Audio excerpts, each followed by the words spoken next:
wa nǹkan ṣe ni pé mo pé gbogbo àlà ń rí nǹkan ẹ̀rí pé weather ń fine díẹ̀ lé ní àárọ̀ yìí mo kí bẹ́ẹ̀ ṣe ń darapọ̀ jẹ́ kí n appreciate yín Mr. Tahid Akínwùmí mo kí gbogbo àwọn mùsùlùmí tó wà nínú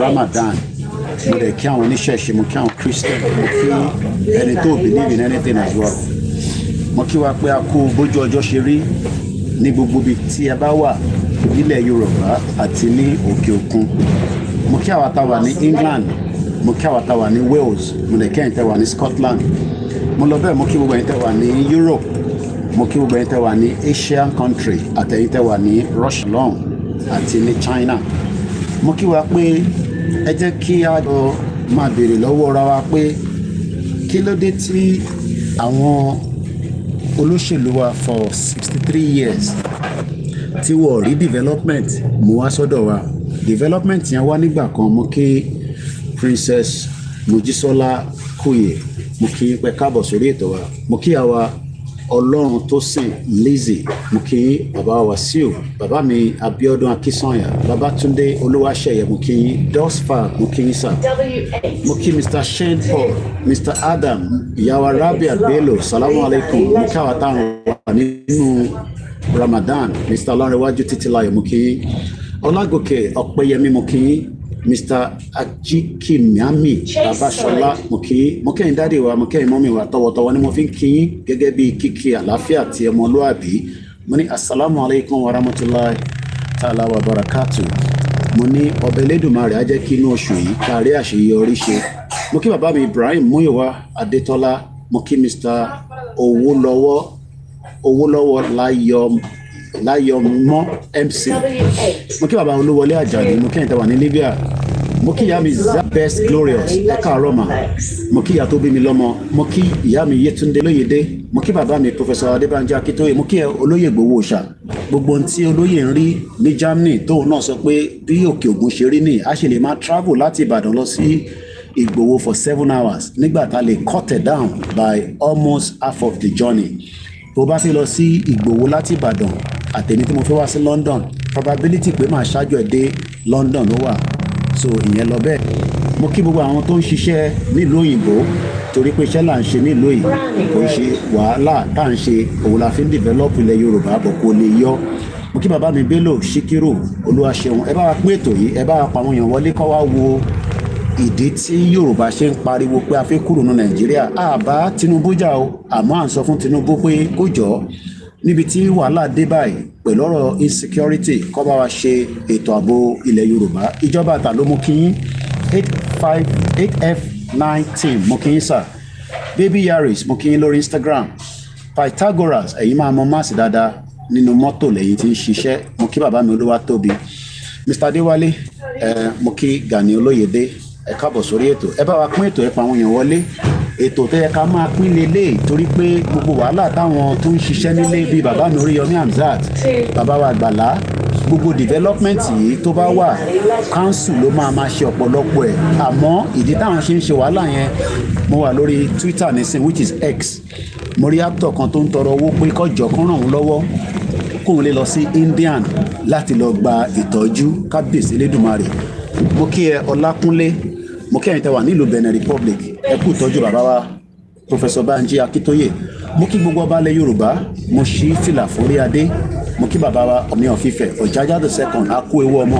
Ọlọ́run ọba Elédùmarè àwa tá à ń wá a fún wa láìpẹ́ yìí àwa tá ti ní Fúlàní ò ní gbọmọ mọ́ wa lọ́wọ́ pé ẹni tí Fúlàní bá pa ọmọ ọmọ lọ́wọ́ á mọ̀ pé nǹkan ń bẹ oòrùn tó ń ràn níbí náà ló ń ràn ní Áfíríkà àmọ́ kí ló dé títí Áfíríkà ò jẹ́ kí a rí ayé gbé nítorí pé iṣẹ́ ibi tí wọ́n ń ṣe sí Áfíríkà mo kí ẹ̀gbọ́n mi Mr. Fab wàhálà tá à ń ṣe ní ìlú òyìnbó mo kí ya mi Tinúkẹ́ Adéjọ̀wọ́n ẹ bá mi pín ètò yẹn pa àwọn aráalé wọlé pé ìdí tí ọmọ Yorùbá ṣe náà fẹ́ kúrò kò ń ṣe pé torí à ń bá àwọn governors wájà àbí torí pé à nífẹ̀ẹ́ wọn torí pé ìfẹ́ tá a ní sí wọn ni pé system tí Nàìjíríà fi operate bó bá wà bẹ́ẹ̀ for the next 300 years kò ní mú àṣeyọrí identity wa jáde lóòótọ́ à ń rí development ní Lagos níwọ̀nba à ń rí ní Ogun State níwọ̀nba à ń rí ní Ọ̀yọ́ níwọ̀nba à ń rí ní Ọ̀ṣun níwọ̀nba Oǹdó níwọ̀nba kọ́ba Elédùmarè kó foríjì Akérédolú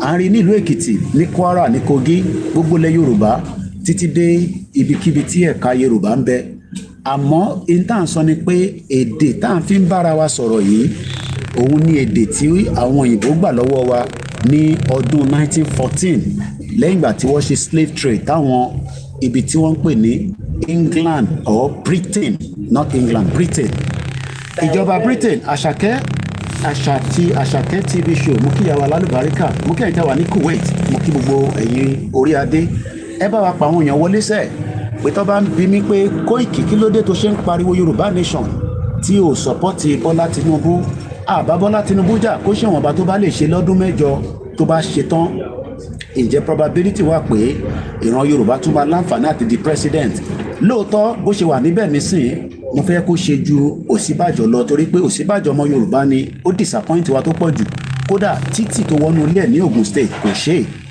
tó bá jẹ́ pé Ọ̀ṣínbàjò ní làákàyè ni gbogbo Sango Ọ̀tà tá à ń pariwo Lagos Ìbàdàn expressway ó jẹ́ kó mandate wọn ni pé ẹ bá wa tún bẹ̀ ṣe àmọ́ nígbà tẹ́ pé helicopter làwọn fi ń drive láti lọ sókè láti lọ sílẹ̀ mo kí bàbá mi Sheikh Badmus mo kí gbogbo ẹ̀yin tẹ́ ń wọlé mo kí àwọn ọmọ Biafra mo kí gbogbo ẹni tó fẹ́ òtítọ́ torí pé òtítọ́ gangan ni ó máa gbé wa lékè irọ́ ni wọ́n fi pilẹ̀ Nàìjíríà lóòótọ́ à ń gbàdúrà mo máa sọ fún wa pé ẹ má condemn Christianity ẹ má condemn Islam n tó bá wọn olúkálukú ni kó ṣe àmọ́ ẹ̀sìn inú ọkàn ẹ ló wà n tá à ń sọ ni pé ìlú òyìnbó ò lè develop kí Africa má develop ìdí tí kò ṣe develop ni pé ní Belgium gbogbo tó ń pè ní Congo ni wọ́n jí bẹ́ẹ̀ ni ní other part of the world Haiti tẹ́ ń gbọ́ pé wọ́n ń jà lénìí America àti France àwọn lọ́dàbẹ̀rù mo kí àmì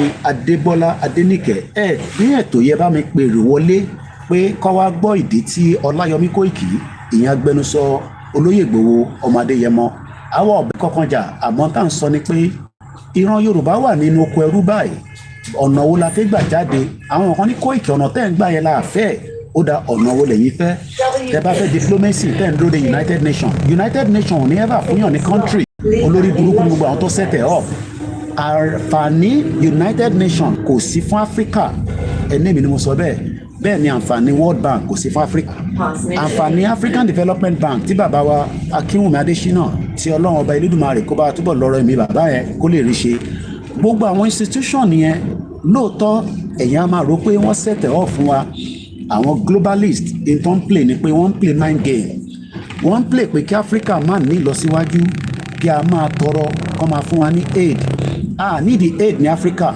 àwa la ní gbogbo resources ẹ bá lọ sí Congo gbogbo mobile phone tá à ń lò gbogbo electronic gadget Congo ni wọ́n ti ń kó gbogbo tó fi ń ṣe jáde àwa la ní ilẹ̀ wa ilẹ̀ ọlọ́ràá ni àmọ́ lénìí ilẹ̀ yẹn ti wà lọ́wọ́ Dangote ilẹ̀ yẹn ti wà lọ́wọ́ àwọn tí wọ́n ń pè ní Lebanese àwọn China àwọn èèyàn lórí burúkú gbà ní wọn ẹni tó bá rẹ́rìn pé China ìdí tẹ́ ṣe ń ra fake product lọ́wọ́ àwọn ọmọ Igbo kò ń ṣe pé ọmọ Igbo tí a mọ̀ pé àwọn náà ní jàǹbá lọ́wọ́ bí Yorùbá náà ṣe ní jàǹbá lọ́wọ́ but tá bá ní country tiwa kí la fẹ́ máa lọ máa produce in tí a need ní China nígbà tí a lè dá industry sílẹ̀ bí bàbá Awólọ́wọ̀ ṣe ṣe àwọn èèyàn pín ètò ìyàyà wọn ń já pé táwọn bá pín àwọn èèyàn mọ̀ pé Kóìkì láwọn náà máa ń gbọ́ tó bá jẹ́ pàgbàlá Gabriel ló wà lórí tòrísìn kábíyèsí Elédùmarè bàbá yẹn èrò á máa lọ tàtàtàtà nítorí pé àwọn tó ń gbé wá síbẹ̀ àwọn tó nídìí ìrànlọ́wọ́ ni àwọn ò gbé ìrànlọ́wọ́ wájú pé ìrànlọ́wọ́ ọmọ Yorùbá ni mo gbé wá ṣẹ́rí gbogbo àwọn ọmọ òyìnbó tẹ̀ ń rí yẹn kábíyèsí Elédùmarè wọ́n lórí méjì bí àwọn ọmọ tiwa ta bí sílé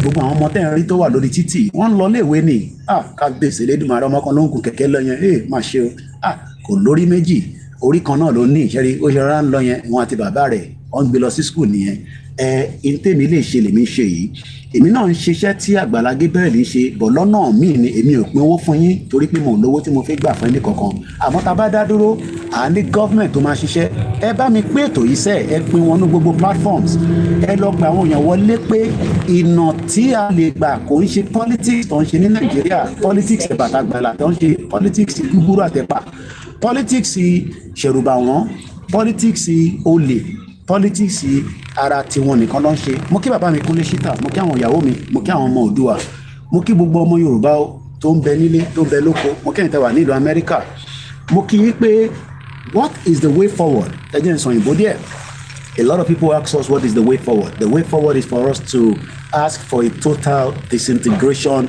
of what the British Empire created in 1914 for the selfish interest. Nigeria is a corporate entity. Mo kí bàbá mi Moa Olùdarí JP ẹ kú náwó ọjọ́ fún mi. Gbogbo àwọn tó ń fún wa pé Koiki mi ò ní tó pọ̀ 10,000. Ìwọ náà máa fi ṣiṣẹ́ £20, £100. Media need owó tó pọ̀. Tí bá ní £1 million as my own money lẹ́ni láti fi ṣiṣẹ́ media. Ọ̀rọ̀ Yorùbá nation ni máa dá sí. Nínú ẹ̀ ni màá fi jẹun, nínú ẹ̀ ni màá fi tọ́jú staff, nínú ẹ̀ ni màá fi tọ́jú ọmọ Oòduà. Bẹ́ẹ̀ ni nínú ẹ̀ ni torí pé ibi tí èèyàn bá ti ń ṣe ènìyàn ti ń jẹ. Torí pé BBC tẹ́ ń rí yẹn, BBC àwa là ń fọ́ndẹ̀ láti ìlú yìí. So mo rọ̀ wá, mo bẹ̀ wá, ẹ má jẹ́ kí ọ̀rọ̀ máa fún wa lówó tẹ́ ń gbọ́ lójoojúmọ́. Torí pé tá a bá sọ, ó ṣeé ṣe kẹ́ máa rántí pé ó yẹ kí èmi náà dá contribution mi sọ́dọ̀ Koikimedia. Bẹ́ẹ̀ ṣe ń dá sọ́dọ̀ àwọn tí mo máa ń dárúkọ yìí náà tí mo dẹ̀ nífẹ̀ẹ́ ṣe tó ń ṣe bàbá wa Gabriel, bàbá Oríyọmí Hamzat àtàwọn bẹ́ẹ̀ bẹ́ẹ̀ lọ. Iṣẹ́ táwa náà ń ṣe, it is for the benefit of the future of Yorùbá land. Kò sí ọ̀nà méjì. Lóòótọ́ ọ̀pọ̀lọpọ̀ ní Koiki, but politics ní ká fi kọ́kọ́ bẹ̀rẹ̀. Bẹ́ẹ̀ ni politics náà ni wọ́n ti ń ṣe tó di pé Jagaban ìyẹn President Bola Ahmed Tinubu fi débẹ̀. Our concern now is Tinubu kì í ṣe king, is only a president for 8 terms. What happened after he has completed his tenure? Whatever system tí Tinubu bá set up, àwọn òyìnbó máa padà lọ sọ fún àwọn north pé kó destroy it. And I'm talking with fact. I am not joking now. Mo dẹ̀ fẹ́ kẹ́ wojú mi kó tó di pé mo gbé broadcast ẹ̀ padà síwájú. You see what the British are going to do is President Bola Tinubu wants to redefine Nigeria. He wants to make Nigeria to work to favor every region. When President Bola completes that system, the next administration will be told to destroy it. And this is where I am concerned. I love Tinubu so much. I've never met him and we've never spoken. If I have the privilege when it comes to London, I will ask him question as a journalist. And the question, I will reserve that to myself. Even if Peter Obi gets there, Peter Obi will do the same thing. Then a double decker in. Sometimes people in Nigeria like me, let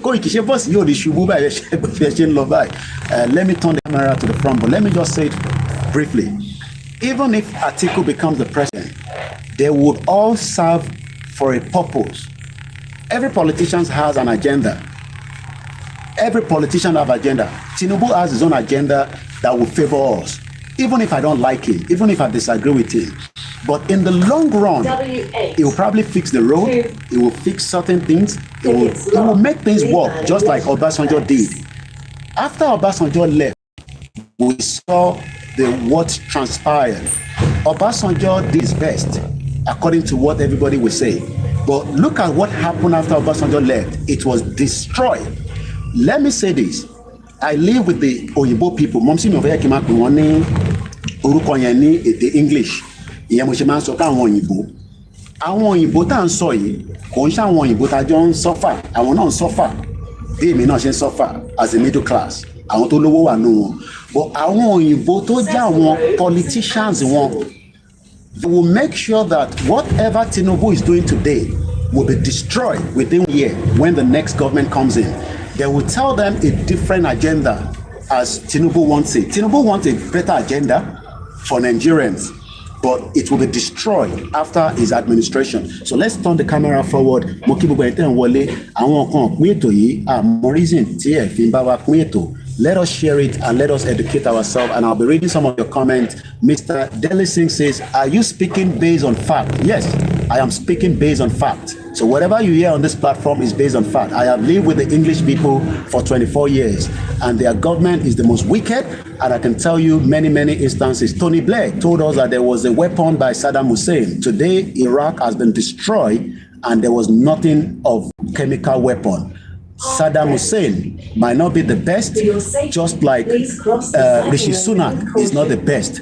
Rishi Sunak is the current Prime Minister of UK, and I can categorically tell you that a lot of the British people do not buy into his policy. So it's as simple as that. So stop asking us whether I'm speaking with fact. Mokiyawa Yeye Oluwakemi Aswin K.P. Tama Mokenitawa ni Ghana Prince Mokinyi Ijaya Mr. Ahmed. Keep your comment coming, Mr. Desoji Obatunde, Mr. Olafatai, Mr. Yamishola Sharon, Moki Babami Temitope Akimbo, Moki Yawa Ibukun, Moki Bobby Bronze. If I didn't pronounce your name very well, please bear with me. Moki Afonja TV, Moki Awa Grace Olushoto. Let me say this. There is no policy that Tinubu will do that will not be destroyed within 1 year after the new administration comes in. Tinubu will put policies that will try to stabilize the economy, and if it succeeds in fixing Nigeria, it will not be able to succeed in holding it when it will be destroyed by the next government.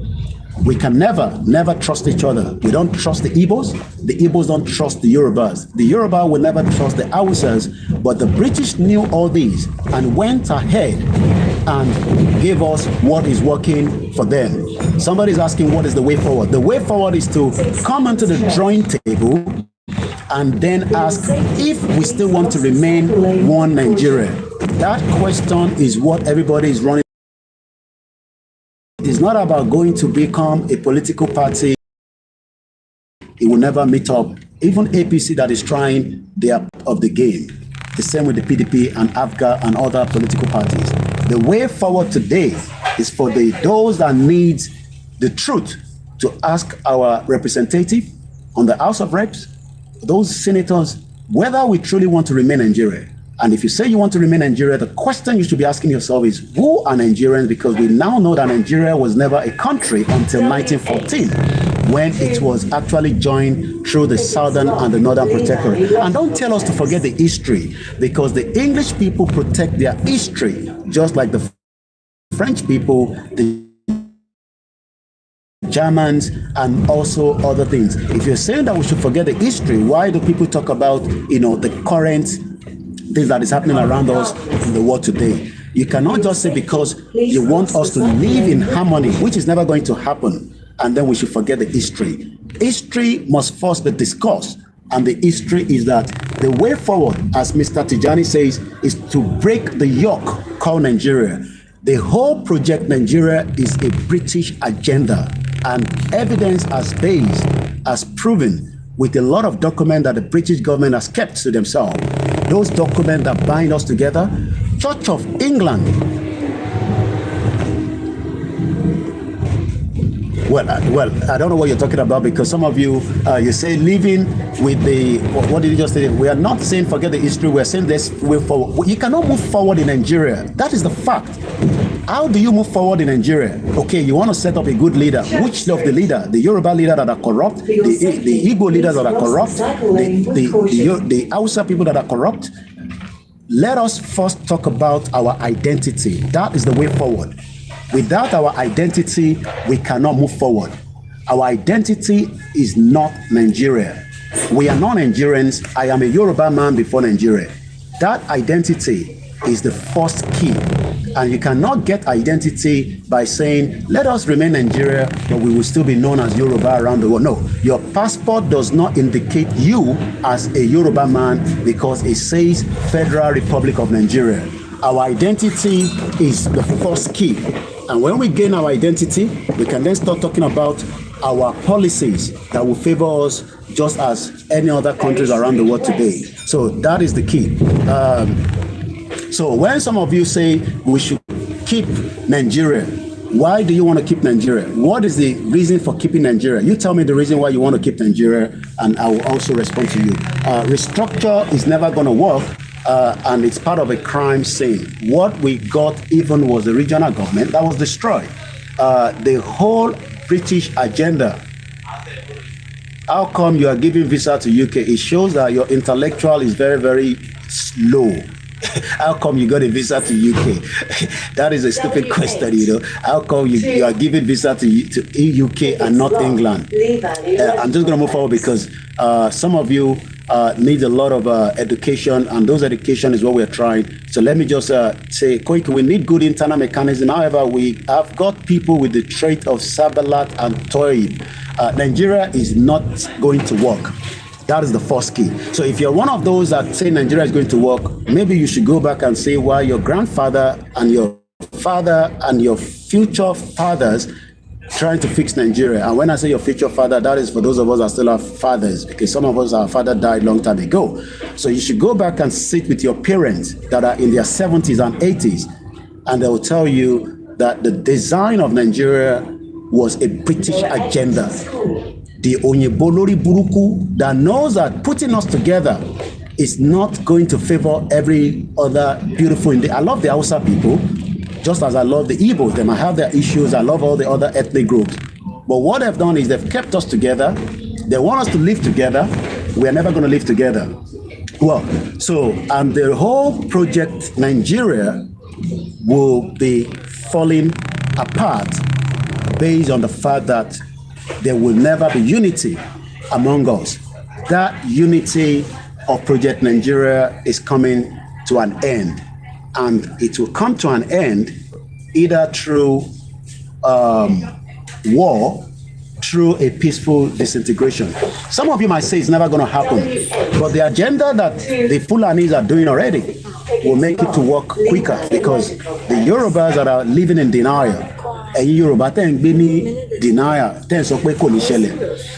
by the time I want to work tó bá jáde tán, wọ́n máa ṣe into máa force gbogbo wa láti react.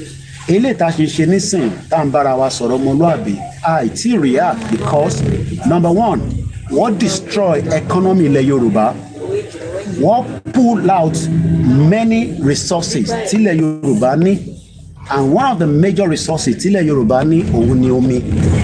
Omi ilẹ̀ Yorùbá ò sí lọ́wọ́ Yorùbá mọ́, ọwọ́ àwọn olórí burúkú amúnisìn àgbáyé ló wà lọ́wọ́ ẹ̀. So tó bá ń sọ pé àpapá tó ń rí yẹn ọwọ́ Yorùbá ló wà, kò sí lọ́wọ́ Yorùbá, ok? Tẹ́ bá dẹ̀ sọ pé Yorùbá ni ló hẹ́ẹ̀dẹ̀ nísìn tí Tinubu bá lọ á dá padà, àwọn tó bá wọlé wá dá padà fáwọn north.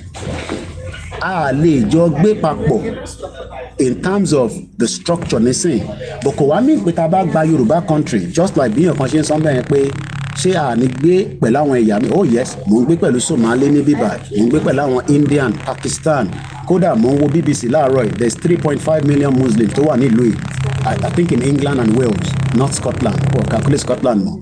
So a máa gbé pẹ̀lú àwọn ẹ̀yà tó kù náà, ìyẹn ṣe issue, but issue ni pé a fẹ́ control in tó jẹ́ tiwa gangan, the narrative of the nation. Kí ló ń pè ní nation? Nigeria classify under a nation. So tẹ́ bá sọ pé kí ló dé tí mo wà ní UK, ṣèbí mò ń gbé pẹ̀lú àwọn tó kù, yes, èèyàn gbé pẹ̀lú, tá a bá gba country wa náà ṣé a máa dá gbé ni? A máa láwọn oríṣiríṣi èèyàn tó máa wá gbé pẹ̀lú wa, kódà máa ní oríṣiríṣi ẹ̀yà tó máa wá láti ìlú míì, just like bó ṣe wá náà. Aṣáájú òyìnbó tó gba passport Nigeria tó ń jubilate, òun ló mọ reason tó ṣe ń jubilate, ẹ ti understand nísìn. But in terms sọ ni pé fún ìrànlẹ̀ Yorùbá láti lè ní gọ́ọ̀mẹ̀ntì tiwa, a fẹ́ gọ́ọ̀mẹ̀ntì ilé ta ní nísìn tó ń pè ní Nàìjíríà. A nídìí gọ́ọ̀mẹ̀ntì tí ó ń bẹ nínú Nàìjíríà nísìn, because gọ́ọ̀mẹ̀ntì tó ń bẹ lọ́wọ́lọ́wọ́ nísìn kò lè ṣiṣẹ́ fún èmi àtiwọ́ títí wọnú local government. So wọ́n ní after Goodluck Jonathan left, Buhari came he single-handedly destroy everything because it's an agenda. Ọ̀pọ̀lọpọ̀ kí our great solution to putting us together as a Nigeria is their own selfish interest. So most of us have their plans. Now let us come back together and do the needful, because everything is based on time factor. Ọ̀pọ̀lọpọ̀ rò pé kíní pé agenda pé wọ́n máa gbalẹ̀ mọ́ wa lọ́wọ́ kò lè work. Ọlọ́run ní jẹ́ kó gbà mọ́ wa lọ́wọ́, but that agenda is real, and kò sẹ́ni tó lè dispute it. Number one, our color control resources wa lẹ́ni. The resources is controlled using this federalism or Federal Republic of Nigeria. We are not federal. Mo kí àwa Mojí Adésanya, mo kí bàbá mi Ọláyẹmí Ìgè, ẹni tí ìbàdàn rúkẹ má bínú because we are coming to the end of the program in just less than 3-4 minutes. The agenda, láti keep together, is not in the interest of Yoruba people. Ìyẹn ni ká kọ́kọ́ mú sọ́kàn. Then tẹ́ bá wá sọ pé Koiki, no, bad leadership planning in Nigeria. Gbogbo tẹ́ ń sọ yìí, a lè need good leader. Oh yes, we have bad leaders in Europe, but they have a country. Àwọn tó wà ní Italy, kò ń ṣe gbogbo government. Tẹ́ bá lọ sí Europe lẹ́ni nísìn, most of the farmers are fighting. And they are fighting very hard. Tẹ́ bá lọ wo àwọn news, international news, gbogbo àwọn tractors wọn kò síta, wọ́n dàgbẹ́ sí gbogbo council nítorí pé kí ni wọ́n ní Ukraine fún wọn ní problem pẹ̀lú oúnjẹ tó ń gbé wọ ọ̀dọ̀ tí wọ́n, something like that. It's got to do with farming and the policy. So kò mí pé torí pé ọmọ ìlú ni wọ́n fight government wọn, they are still fighting their government. So kò mí pé bá ṣe jẹ́ Nigerians ní right láti fight the government. Oh yes, we can fight the government, but even the system tẹ́ fi fight the government in Nigeria lẹ́ni táwọn òyìnbó àti America tó máa parọ́ fún yín pé ní right o gbogbo right yẹn kí ló padà ṣẹlẹ̀ after EndSARS many innocent Nigerians were killed. Tinubu knows about it, Sanwo-Olu knows about it, all these APC representatives knows about it. But kí ni America sọ àwọn ní kẹ́ má bínú àwọn ṣe investigation àwọn máa ṣe this because America ò fẹ́ jẹ́ kí Nigeria kó break kókó ọbẹ̀ wọn ni. UK ò fẹ́ jẹ́ kó break kókó ọbẹ̀ wọn ni, and all European countries. And before I go, I will give you one more statistics and then I will close the broadcast. We talked about ìlú wo ni mo fi ṣe program the last couple of weeks to go on off. I think it was, I can't remember the country now. Timoni, their export was to the total value of 330 billion US dollars in 2022. I think it was Thailand, Connie. I think it's Thailand. Can't remember now.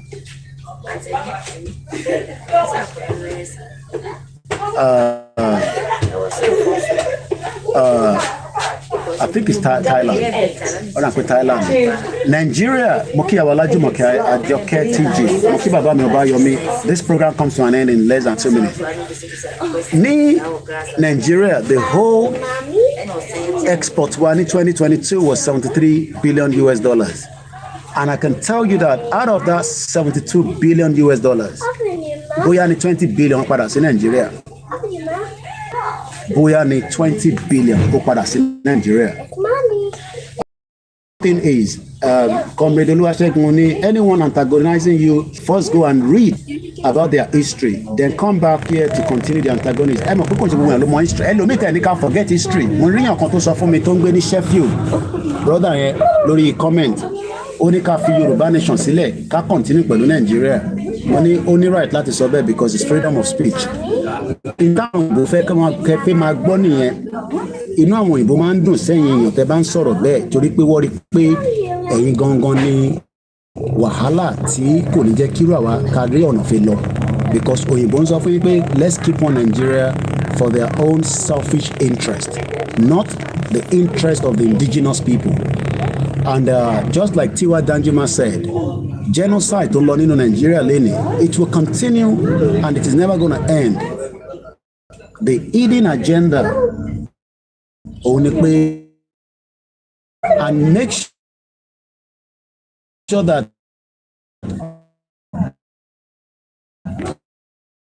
they are all subjugated. Gbogbo wa wọ́n fẹ́ jẹ́ ká bow fún wọn. End of this broadcast, I'll bring it back to my face quickly so that we can end the program. You are not to was behind the reason why country called Nigeria. I have visited the slave museum. Church kan ló wà níbí báyìí lẹ́gbẹ̀ẹ́ mi. Nobody is there. Church ló wà níbí báyìí. There's two church here, All Saints Church. And there's another one there called the St. Patrick or whatever church. These churches right now, they are closed. Nobody's there. It is closed. Let me say this. The whole agenda was to destroy our own trace in this world. We love Nigeria. We are just having bad leaders. The more we are forgetting about who we are, And that is a fact. Ní British Museum, which I'm finding time to go there one of these days, they've stolen so much artifacts from Africa, mostly from Nigeria, during the Benin Kingdom. Wọ́n jí more than thousands of different sculptures, artifacts, and took it away. And they burnt down the whole Benin Kingdom. Because wọ́n fẹ́ jẹ́ ká máa rántí kingdom yẹn, but they want us to remember United Kingdom, United States of America, and the rest of that.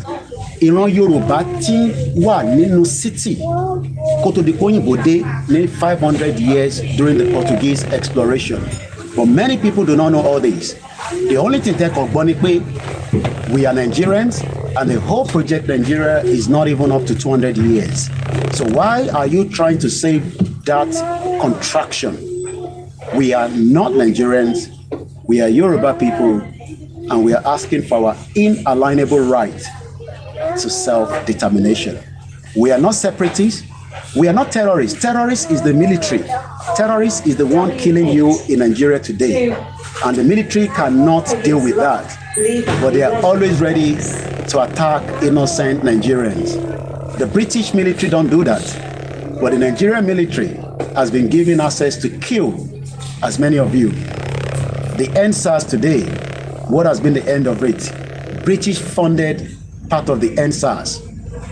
And yet, nobody says anything to that. Once again, have a very good morning and enjoy the rest of the day. And I say, thank you for joining us. Au revoir. Bye for now. Edmonton Green Bus Station.